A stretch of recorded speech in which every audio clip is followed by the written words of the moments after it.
So yun, okay KJX, kamusta kayong lahat? At nandito tayo ngayon sa ating tulugan muna dito sa Tarlac, no?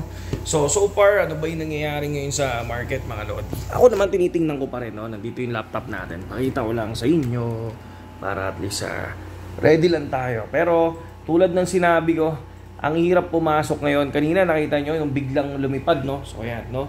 Nag-open pa rin tayo, nag-check pa rin tayo ngayon kung ano yung mga nangyayari. Pero yung mga nakita ko, syempre, discuss ko na lang sa inyo ngayon, no? So, ang napansin ko kasi, mga lodi, no? Naglalaro siya sa 68 tsaka 68. 66 tsaka 68, no? So, possible, gumalaw na yan mamaya alas 12 or bukas, no? Kasi talagang yun yung start ng galaw. Syempre, Monday din, di ba? Automatic. So, tinignan natin niya kanina sa Monday. Gumalaw siya, pero bababa, and then umangat. Yun yung mga nakakatakot, no? Katulad kanina, no, from 68, biglang bumagsak hanggang 66. Tapos akala ng iba is bigla na lang dediretso, no? So, pero hindi nangyari yung diretso. Biglang nag-recover ng 68 ulit, no? Karaniwan sa mga ganun na nangyayari, nasusunog, mga lodi. No, kaya tandaan nyo yung video natin kahapon. So, yung video natin kahapon, nagbigay tayo sa inyo ng resistance tsaka support, mga lodi. So, ako, for me, yun yung susundin ko. Kaya nakabantay ako eh. Kumbaga minsan naka-trigger ako doon, naka-trigger ako sa short, naka-trigger din ako sa long position. So, kung ano yung nilagay ko doon na resistance, doon ako nagti-trigger. Pero ang ginagawa ko, kunyari, ang resistance ko, kunyari, 65,200, kunyari gano'n, no? Hindi ko isasakto yung trigger line ng 65,200. Ang gagawin ko, 65,230 o 220. Yan yung ginagawa ko. Kasi kapag nag-trigger ka ng 65,200, paano kapag hindi naabot yun, no? So, sumakto lang sa 200, tapos reject pala. So, rekta yun, pailalim, no? Kumbaga parang pwede ka pa masunog, di ba? So, ako, ganun ang ginagawa ko. And then, or, hinihintay ko matapos yung candle. Anong hinihintay kong candle? Minsan, tinitingnan ko sa 15 minutes time frame, sa 1 hour time frame, pag tapos siya. Kapag ka nag-close yung candle, yan, dyan ako minsan bumabanat, mga lods, no? Kapag ka kunyari, gusto ko mag-trade talaga, mga lods, no? So, mas okay pa rin sa mga bago, mas okay kung binabantayan nyo siya.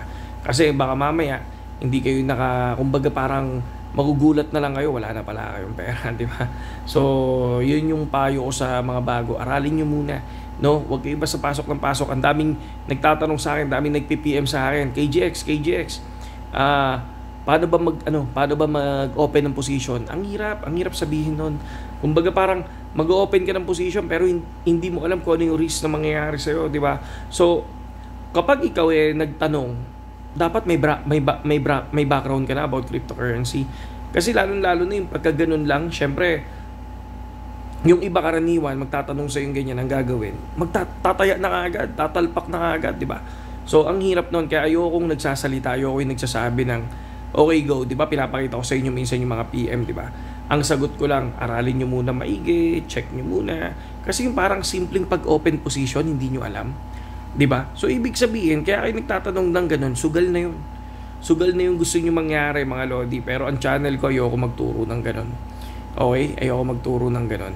Gusto ko aralin nyo muna yung basic, aralin nyo muna yung support and resistance, bago ko sabihin na mag-open kayo ng position. No, hindi sa akin manggagaling yun, mga lodi. Pasensya na, hindi manggagaling sa akin yun. So ngayon, kung gusto nyo pa rin, no, kung gusto nyo pa rin yung natin, yung mismong TA natin, yung kahapon pa rin. Ako, yun lang yun. Yung kahapon, yun ang support and resistance ko. Kaya balikan nyo yung video natin kahapon. And then dun sa parapol natin, pag nag 5,000 subscribers tayo, no? So, kung nag-comment ka kahapon, kasali ka na dun.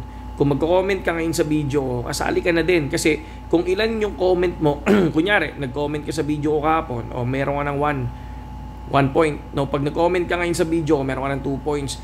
Lahat ng kumbaga lahat ng video ko, pag nag-comment ka simula nung 17, yun yung ilalagay ko sa ruleta. Ganun karami yung pangalan mo. 'Di ba? Ibig sabihin, ikaw yung mga solid subscribers natin. Na kapag pinindot ko yung ruleta, sa'yo pumunta, sa'yo ko ibibigay yung 5,000 piso, mga lodi. No, ganun yun.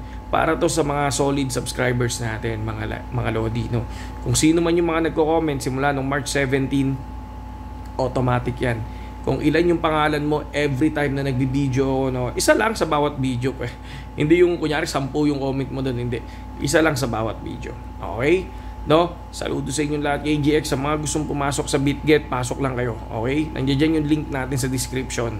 Yun na yung gamitin nyo, mga Lodi, ha?